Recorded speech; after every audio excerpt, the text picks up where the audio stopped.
Peter के आदमियों ने ऑलिव हावर्ड के आदमियों की लाशें डिक्की में बंद करने की कोशिशें शुरू कर दी।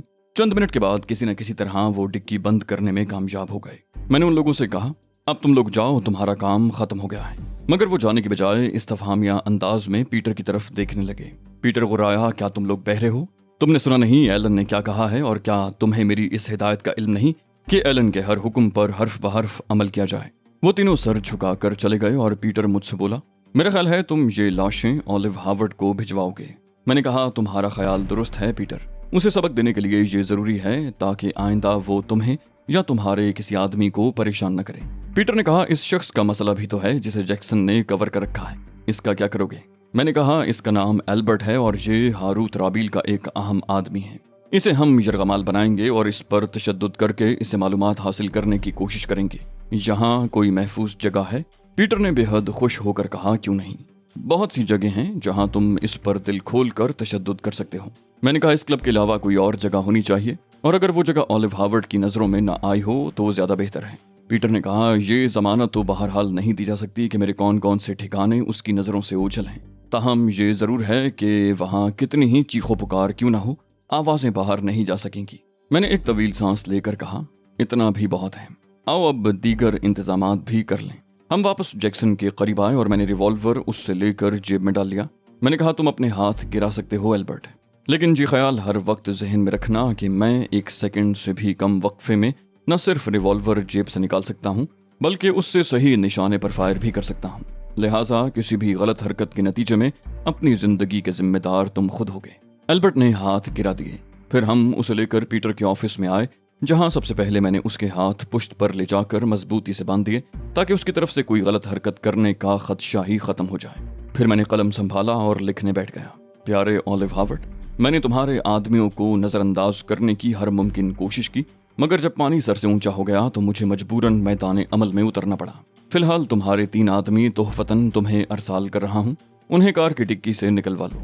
तुम्हें सुबह 10 बजे तक की मोहलत दी जा रही है।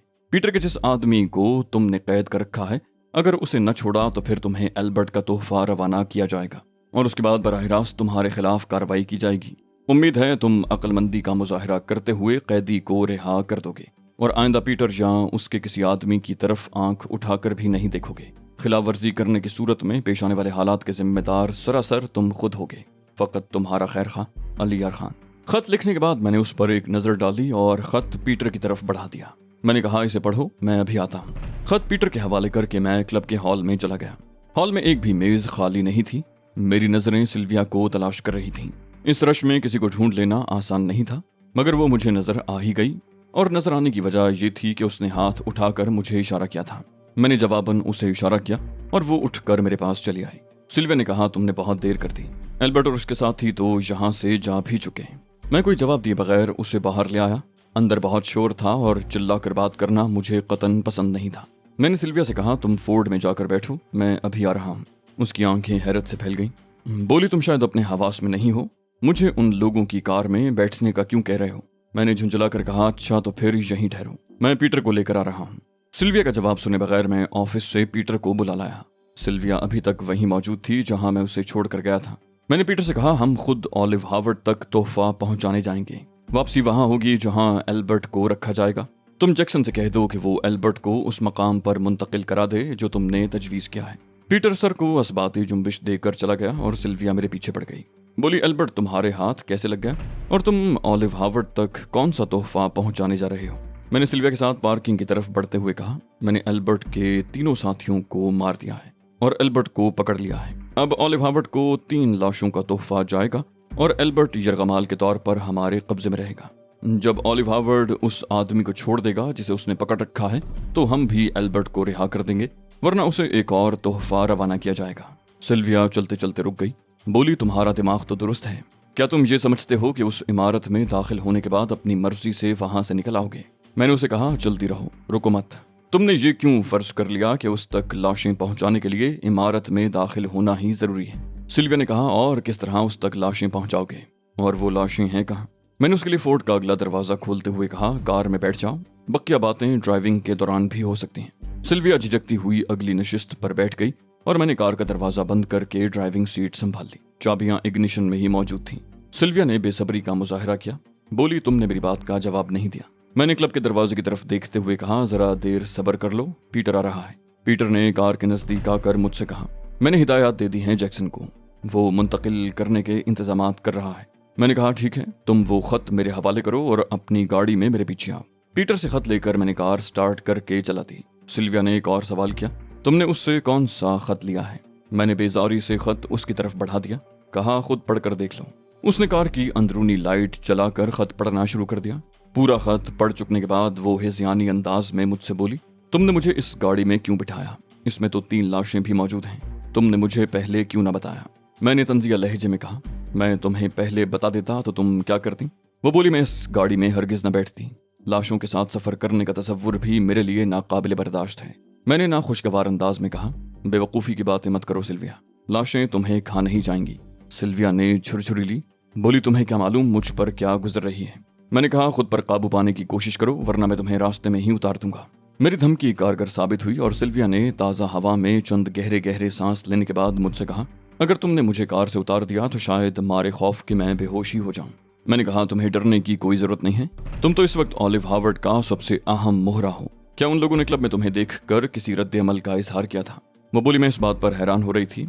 उन लोगों ने मुझे यूं देखा था जैसे उन्होंने जिंदगी में पहले कभी न देखा हो, हालांकि वो सभी मुझसे बहुत अच्छी तरह वाकिफ थे। मैंने कहा, वो तुम्हें देखकर सिर्फ अनजान ही नहीं बनेंगे, बल्कि ये जाहिर करने की कोशिश करेंगे जैसे उन्होंने तुम्हें देखा ही ना हो। वो बोली, तुम बिल्कुल ठीक कह रहे हो। मैंने भी यही महसूस किया था कि उनकी निगाह मुझ पर इत्तेफाकन ही पड़ गई थी। उसके बाद सबने ही मेरी तरफ देखने से गुरेज किया था।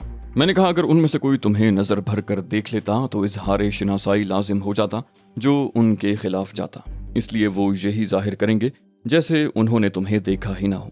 उन्हें इस सिलसिले में खास हिदायत दी गई होंगी। मेरे इल्म में तो यही है ना कि तुम उनसे बगावत करके मुझसे आ मिली हो। सिल्विया किसी सोच में पड़ गई, फिर चंद लम्हे के बाद बोली, मेरी पोजीशन बहुत नाजुक हो गई है। ऑलिव हार्वर्ड को जब ये इत्तला मिलेगी कि मैं अपनी असल शक्ल सूरत में बरसरेआम देखी गई हूँ तो वो क्या सोचेगा, जबकि तुम मेकअप के माहिर भी हो। क्या वो इस पहलू पर गौर नहीं करेगा कि तुमने उनसे बरगश्ता एक लड़की को मेकअप करके तहफ़्फ़ुज़ फराहम करने की बजाय इस तरह मंजरेआम पर क्यों आने दिया? मैंने तहसीन आमेज़ लहजे में कहा, तुम बहुत ज़हीन हो सिल्विया। ये नुक्ता वाकई बहुत अहम है, मगर जल्दी में मैं इस तरफ तवज्जो नहीं दे सका। वो बोली, फिर मेरा क्या बनेगा? मैं तो खतरे में पड़ गई। मैंने कहा, इसके बावजूद तुम्हें कोई खतरा नहीं है। अगर मैंने इम्तिहानन तुम्हें तुम्हारी असल शक्ल सूरत में उन लोगों के सामने भेजा होता तो तुम्हें मेरी तरफ से खतरा हो सकता था। उनके इस रवैये से तुम्हारी पोजीशन मेरी नज़रों में मशकूक हो सकती थी, मगर अब ऐसा नहीं है। तुम मुझे चूंकि सब कुछ बता चुकी हो, लिहाजा मेरी तरफ से तुम्हें कोई खतरा नहीं है। वो बोली, मगर ऑलिव हार्वर्ड का क्या बनेगा? वो तो यही सोचेगा कि तुम मेरी तरफ से मशकूक हो चुके हो और फिर मुमकिन है वो मुझे भी वापस बुलाने की कोशिश करे। मैंने कहा, यह मुमकिन है, मगर मेरे पास इसका तोड़ भी मौजूद है। तुम ट्रांसमीटर पर उसे इत्तला दोगी कि क्लब में उन लोगों से सामना होने पर तुमने अली यार खान को बहुत बुरा भला कहा और अली यार खान ने इस गलती पर शर्मिंदगी का इजहार करते हुए तुम्हारे चेहरे पर मेकअप कर दिया है और तुम्हें ऑलिव हार्वर्ड के खिलाफ इस्तेमाल करने का ख्वाह है। सिल्विया सोच में डूबे हुए लहजे में बोली, हाँ, इस तरह मुमकिन है बात बन जाए। फिर उसने चौंक कर कहा, तुमने कितने आदमियों की मदद से उन चारों पर काबू पाया था? मैंने कहा, मदद तो किसी की भी नहीं ली, मैंने तन्हा ही उन सब पर काबू पा लिया। वो बोली, मैं इन सबको जानती हूँ, वो सब के सब खतरनाक लोगों में शुमार होते हैं, मगर तुम भी तो आखिर किसी बिरते पर ही ऑलिव हार्वर्ड के मद्दे मुकाबिल होने के दावेदार हो गए। मैंने जवाब में कुछ न कहा। हम शहर से बाहर निकल आए थे और थोड़ी ही देर बाद उस इमारत तक जाने वाली सड़क शुरू होने वाली थी। सिल्विया बोली, तुमने ये नहीं बताया कि ऑलिव हार्वर्ड तक लाशें पहुंचाने के लिए क्या तरीका इख्तियार करोगे? मैंने कहा, इमारत से कुछ फासले पर गाड़ी खड़ी करके हम वापस आ जाएंगे।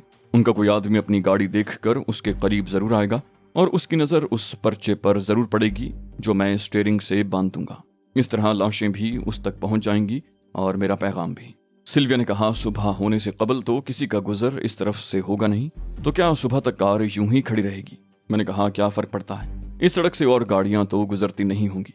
सिल्विया ने कहा, हाँ, वो आम गुजरगाह तो नहीं है, मगर कभी कभार कोई भूला भटका इस तरफ से गुजर भी जाता है। मैंने कहा, और पुलिस?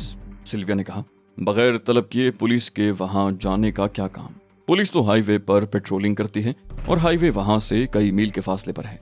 आसपास किसी किस्म की आबादी भी नहीं है। मैंने कहा, ठीक है, इसका भी कोई तरीका सोच लेंगे। हम सब अपनी मतलूबा सड़क पर सफर कर रहे थे। मैंने कार की हेडलाइट्स बुझा दी थी।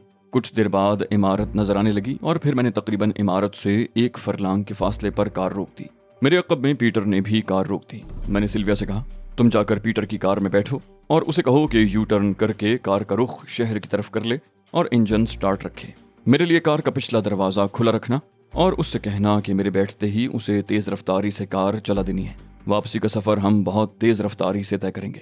سلویا کار سے اتر کر چلی گئی اور میں نے اولیو ہاورڈ کے نام لکھا ہوا پرچہ اسکاچ ٹیپ کی مدد سے اسٹیئرنگ ویل پر چپکا دیا۔ اب صرف آخری مرحلہ رہ گیا تھا۔ میں نے چند اوزاروں کی مدد سے ہارن کے تار نکالے اور دونوں تاروں کو آپس میں جوڑ دیا۔ ہارن پرشور آواز میں بجنے لگا۔ ہارن بجنا شروع ہوتے ہی میں تیز رفتاری سے دوڑتا ہوا پیٹر کی کار کی طرف گیا۔ سلویا عقبی نشست پر بیٹھی تھی اور اس نے میری ہدایت کے مطابق کار کا دروازہ کھول رکھا تھا۔ میں نے کار میں چھلانگ لگائی اور پیٹر نے نہایت تیز رفتاری سے کار چلا دی۔ میں نے دروازہ بند کیا اور پلٹ کر عمارت کی طرف دیکھنے لگا۔ پیٹر نے چہک کر کہا، مجھے اس وقت بہت مزہ آ رہا ہے ایلن۔ زندگی میں پہلی بار میرے توسط سے اولیو ہاورڈ کو کوئی ذک اٹھانا پڑی ہے۔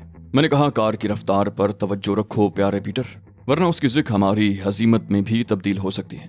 پیٹر نے ہنس کر کہا، پرواہ مت کرو، اگر کسی نے پیچھا کرنے کی کوشش کی تب بھی ہم تک نہیں پہنچ سکے گا۔ ہماری کار تو پہلے ہی پرواز کر رہی ہے۔ وہ ٹھیک کہہ رہا تھا، تیز رفتاری کے باعث کار واقعی پرواز کرتی معلوم ہو رہی تھی۔ پیٹر نے کہا، میرا خیال ہے زیادہ سے زیادہ 10 منٹ کے اندر وہ نہ صرف کار تک پہنچ جائیں گے بلکہ سب کچھ ان کے علم میں بھی آ چکا ہوگا۔ میں نے کہا، ظاہر ہے ہارن بجنے کی مسلسل آواز وہ کتنی دیر نظر انداز کر سکیں گے، اور پھر اس ویرانے میں تو وہ آواز کچھ زیادہ ہی بھیانک تاثر پیش کر رہی تھی۔ پیٹر نے کہا، اپنی کامیابی کی خوشی میں ہم ایک جشن منائیں گے۔ میں نے کہا، ابھی ہمیں جا کر البرٹ سے نمٹنا ہے، یہ جشن وغیرہ پھر کسی وقت کے لیے اٹھا رکھو۔ اولیو ہاورڈ سے معلوم نہیں ایسے کتنے مارکے اور ہوں گے۔ پیٹر نے ترنگ میں آ کر کہا، ہر بار ایک جشن ہوگا، تمہیں نہیں معلوم کہ تم نے مجھے کتنی بڑی خوشی دی ہے۔ دفتن سلویا نے کہا، میں سوچ رہی ہوں کہ کیا تم سے غلطی نہیں سرزد ہو گئی۔ میں نے چونک کر پوچھا، کون سی غلطی؟ وہ بولی، تم تہذیب کی رہائی کا مطالبہ بھی کر سکتے تھے، دونوں کام ایک ساتھ ہی ہو جاتے۔ میں ہنس پڑا، کہا، نہیں سلویا، بات اس حد تک کرنی چاہیے جس حد تک نپ سکے۔ البرٹ کی اوقات ہی کیا ہے؟ اس کے بدلے جو مطالبہ میں نے کیا ہے وہ غیر متوازن نہیں ہے۔ تہذیب کے لیے تو لکی کے عوض ہی مطالبہ کیا جا سکتا تھا۔ اس کے علاوہ اسے غلط فہمی میں بھی تو مبتلا رکھنا ہے کہ میں تہذیب کے بارے میں لا علم ہوں۔ سلویا نے سر کو تفہیمی انداز میں جنبش دی۔ کار اب نیو یارک کی صاف ستھری سڑکوں سے گزرنے کے بعد ایک رہائشی علاقے کی طرف جا رہی تھی۔ کچھ دیر بعد کار ایک بنگلے کے پھاٹک پر رک گئی۔ پیٹر نے مخصوص انداز میں ہارن دیا اور ایک خونخوار قسم کے شخص نے پھاٹک کھول دیا۔ پیٹر گاڑی اندر لیتا چلا گیا۔ پیٹر کے بعد میں اور سلویا بھی کار سے اتر آئے اور اس کی میت میں بنگلے کے اندر داخل ہو گئے۔ اس نے ہمیں آراستہ و پیراستہ ڈرائنگ روم میں بٹھاتے ہوئے کہا، تم یہاں بیٹھو، میں ذرا شیمپین کی بوتل لے آؤں۔ میں نے سخت لہجے میں کہا، تمہیں جو کچھ کرنا ہے خود ہی کرو پیٹر، میں اس قسم کی لغویات میں تمہارا ساتھ نہیں دے سکوں گا۔ اس نے افسردگی سے کہا، اوہ، تو تم میری خوشی میں شریک نہیں ہونا چاہتے؟ خیر کوئی بات نہیں، میں اکیلا ہی جشن مناؤں گا۔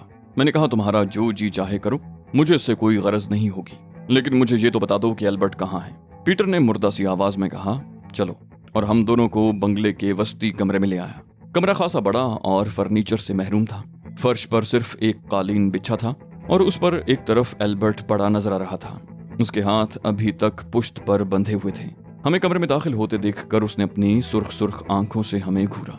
شاید وہ سو رہا تھا اور دروازہ کھلنے کی آواز سن کر اس کی آنکھ کھل گئی تھی۔ اس نے اپنی مخصوص پھٹی پھٹی سی آواز میں کہا، تم لوگوں نے مجھے زبردستی کیوں بند کر رکھا ہے؟ آخر میرا جرم کیا ہے؟ میں نے اس کی بات کا جواب دینے کے بجائے پیٹر کی طرف مڑ کر کہا، جیکسن کہاں ہے؟ پیٹر نے کہا، میں دیکھتا ہوں، وہ یہیں کسی کمرے میں ہوگا۔ البرٹ دوبارہ بولا، مجھے جانے دو ورنہ میں تم لوگوں کے خلاف پولیس میں رپورٹ کر دوں گا۔ میں نے کہا، میں نے جیکسن کو بلوایا ہے، ابھی تمہارے سامنے اس سے باز پرس کروں گا۔ میرا جملہ ختم ہونے سے قبل ہی پیٹر جیکسن کے ساتھ واپس آ گیا۔ میں نے جیکسن سے کہا، یہ کیا حرکت ہے؟ تم نے اس شریف آدمی کو بلا وجہ حبس سے بیجا میں رکھا ہے، اب یہ پولیس میں رپورٹ درج کروائے گا۔ تم خود ہی پولیس کو جواب دہی کرنا، میری کوئی ذمہ داری نہیں ہے۔ جیکسن نے کہا، جی؟ اس کی آنکھیں فرط حیرت سے پھیل گئی تھیں۔ میں نے کہا، اور کیا، اب خود ہی بھگتنا؟ میں نے تو تمہیں پہلے ہی سمجھایا تھا، برے کاموں کا انجام بھی برا ہوتا ہے۔ جیکسن نے ہکلا کر کہا، میں سمجھا نہیں آپ کیا کہہ رہے ہیں۔ میں تھاڑا اب تجاہل عارفانہ کا بھی مظاہرہ کرو گے؟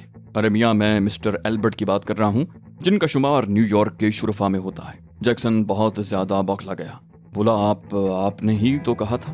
میں نے قدر تعجب سے کہا، میں نے کہا تھا؟ مجھے تو یاد نہیں۔ خیر کوئی بات نہیں۔ پھر میں البرٹ سے مخاطب ہوا، معاف کرنا مسٹر البرٹ، میں ابھی آتا ہوں، ذرا جیکسن کے بیان کی تصدیق کر لوں۔ मैं सबको अपने साथ आने का इशारा करते हुए कमरे से निकल आया। सिल्विया के लिए हंसी रोकना दूभर हो रहा था।